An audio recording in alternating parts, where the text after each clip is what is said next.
Olá, oitavo ano, tudo bem com vocês?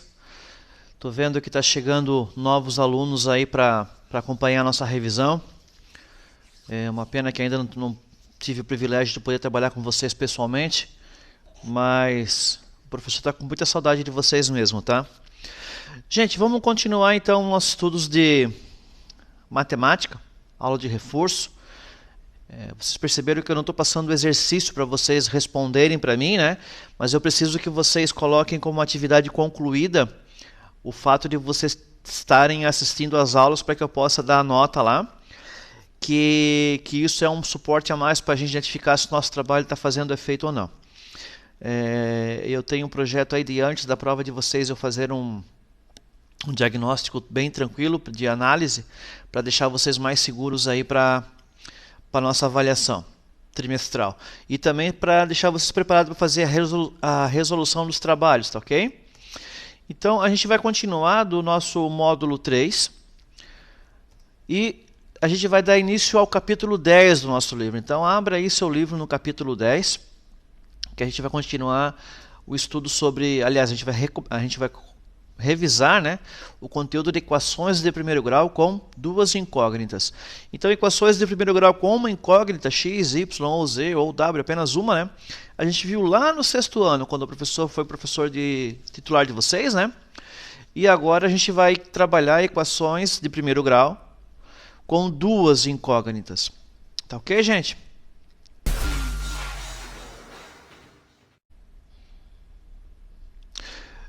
Então, gente, fazendo a revisão aí dos quadrantes de um plano cartesiano, então a gente tem a nossa reta y, que ela está no eixo vertical, e nós temos a nossa reta x, que está no eixo horizontal.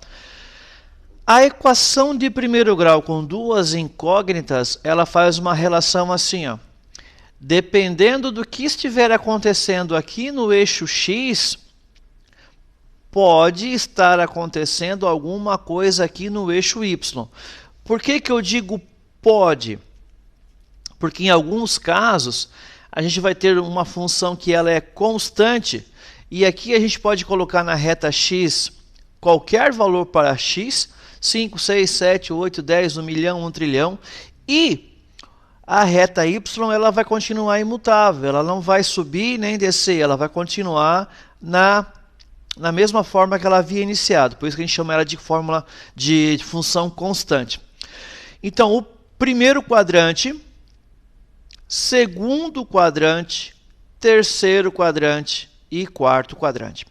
Então, nesses dois quadrantes aqui, ó, estarão os valores de x nessa posição aqui, e ambos serão positivos, tanto no quarto quanto no primeiro. Mas o que acontece no eixo y? No eixo y, o primeiro quadrante ele é positivo, porque ele sobe. No entanto, no quarto quadrante, ele é o quê? Negativo, os valores de y são para baixo. Vamos analisar os outros pares agora, o segundo e o terceiro. No segundo e terceiro, os valores para x eles são negativos, eles vão diminuindo conforme ele caminha para a esquerda. No entanto, os valores para y, no segundo quadrante é positivo e no terceiro quadrante ele é negativo. Então tá aí, ó, o centro é daqui que parte a nossa operação do valor central. Quando x e y são igual a zero, eu tenho apenas uma constante.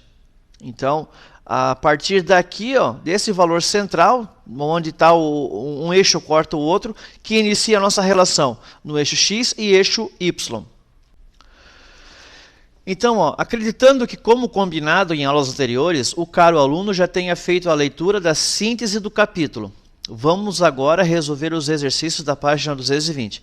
Então, se você não fez a releitura da síntese desse capítulo, do capítulo que a gente viu ali no início da aula, é importante que você vá lá, faça a leitura da síntese primeiro, para aí então a gente começar a resolver os exercícios. Tá ok, gente?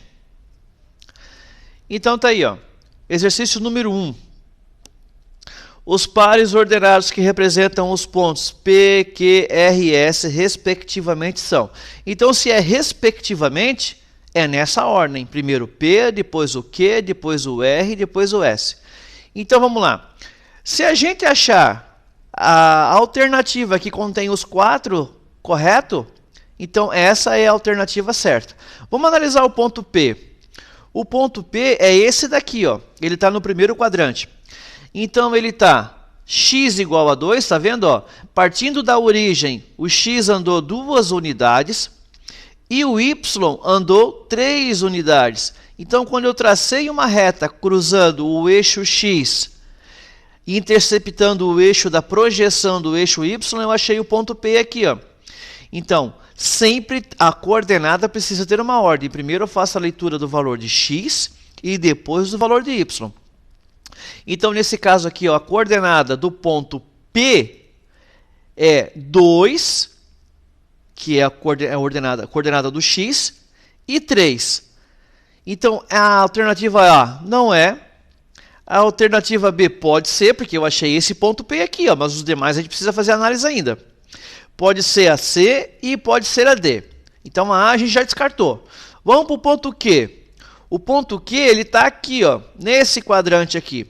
Então, primeiro o eixo x. O eixo x ele andou 2 unidades, só que para a esquerda, no sentido negativo. Então, o x é menos 2. X é menos 2. E ele andou em que valor em y? Em y ele andou também 3 unidades, ó, positivo. Então, a coordenada do ponto Q é menos 2 e 3. Então, a coordenada do ponto Q é menos 2x e 3.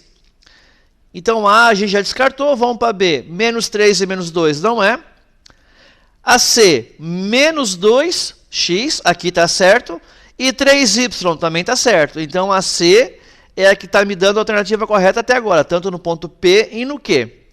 Já na alternativa D está dizendo que o x é igual a 3 e o y é igual a menos 2. Então, a gente já sabe que as outras aqui vai ter que ser certo a alternativa C. As outras eu não vou nem analisar. Vamos ver agora, então, ponto P, Q, R. Ó, é nessa ordem aqui, ó, P, Q e R. A coordenada do ponto R, ele andou menos 2, ó, ele foi para a esquerda no eixo x, fez a projeção da reta no eixo x e encontrou o ponto em menos 3y. Então, o ponto R, que é o terceiro ponto dessa ordem, ó, é menos 2 e 3. Será que fecha? Fecha, menos 2 e menos 3. Então, a gente está caminhando para que a alternativa C seja correta. Vamos para o último ponto, o ponto S. O ponto S está aqui, ó. Então, o ponto S, agora o x voltou a andar no sentido positivo, então é 2. E o eixo y, ele veio para baixo, o valor no eixo y, veio para menos 3. Então, o ponto S é o ponto que tem a coordenada 2 e menos 3. Olha só que legal, está aqui o ponto S. Ó. Então, a alternativa correta da questão 1 é a alternativa C. O exercício 4, ele faz a seguinte relação. Em relação ao perímetro do retângulo PQRS, é correto afirmar que ele vale. Então, o perímetro é o contorno imaginário que eu faço em uma figura plana. Então, como eu tenho esse retângulo aqui, ó, medir o perímetro é simplesmente eu escolher um desses pontos aqui, ó, como se estivesse amarrando uma cordinha aqui, ó, e contornasse toda essa figura geométrica até retornar ao ponto original, o ponto inicial. Então, eu quero somar essa medida aqui, esta medida aqui, esta medida aqui e esta medida aqui. Aí, então, eu encontro o contorno, ou seja, o perímetro dessa figura geométrica aqui. Então, vamos lá. Saindo de P, de Q, indo até R, eu já tinha feito esse cálculo lá, né? Vamos fazer de volta?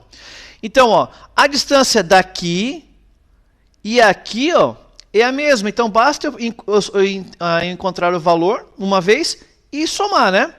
Então, uma distância que vai de 3 até menos 3. Então, 1, 2, 3, 4, 5, 6. Então, eu tenho 6 centímetros aqui, com mais 6 centímetros aqui, são 12. Guarda aí no cantinho. Agora, eu vou somar daqui até aqui, que é o mesmo valor que eu tenho daqui até aqui. Então, vamos lá, eu estou partindo de menos 2 e indo até 2.